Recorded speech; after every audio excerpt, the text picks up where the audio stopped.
প্রিয় বন্ধুরা, ঘূর্ণিঝড় মন্থার নিয়ে সুসংবাদ দিল আবহাওয়া অফিস।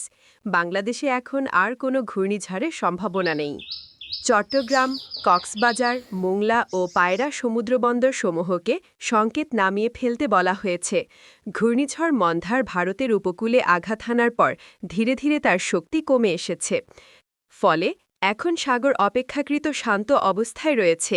এ কারণে চট্টগ্রাম, কক্সবাজার, মোংলা ও পায়রা সমুদ্রবন্দর সমূহকে আগে দেওয়া ১ নম্বর দূরবর্তী সতর্ক সংকেত নামিয়ে তার পরিবর্তে ২ নম্বর দূরবর্তী হুঁশিয়ারি সংকেত প্রদর্শন করতে বলা হয়েছে।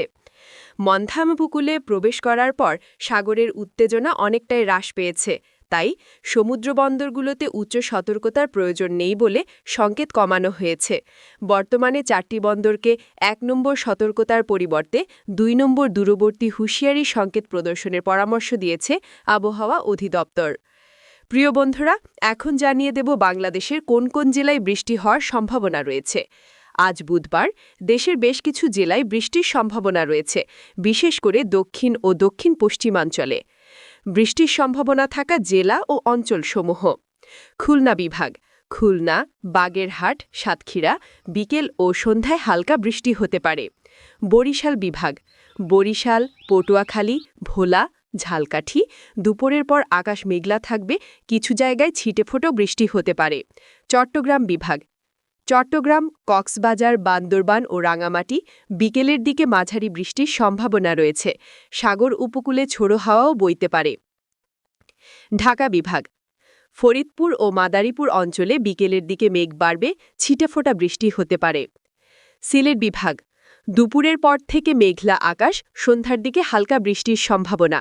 রংপুর ও রাজশাহী বিভাগ, আবহাওয়া মোটামুটি শুকনো, তবে আকাশ আংশিক মেঘলা থাকবে। তাপমাত্রা, দেশের অধিকাংশ স্থানে সর্বোচ্চ তাপমাত্রা থাকবে ৩১ থেকে ৩৩ ডিগ্রি সেলসিয়াসের মধ্যে। সর্বনিম্ন তাপমাত্রা থাকবে ২৪ থেকে ২৬ ডিগ্রি। বাতাসের দিক ও গতি, দক্ষিণ পূর্ব দিক থেকে ঘণ্টায় ১০ থেকে ১৫ কিলোমিটার বেগে হালকা বাতাস বইবে।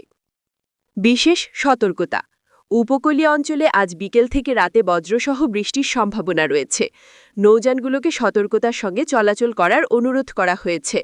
বন্ধুরা, নিউজটি ভালো লাগলে অবশ্যই বন্ধুদের সাথে শেয়ার করতে ভুলবেন না।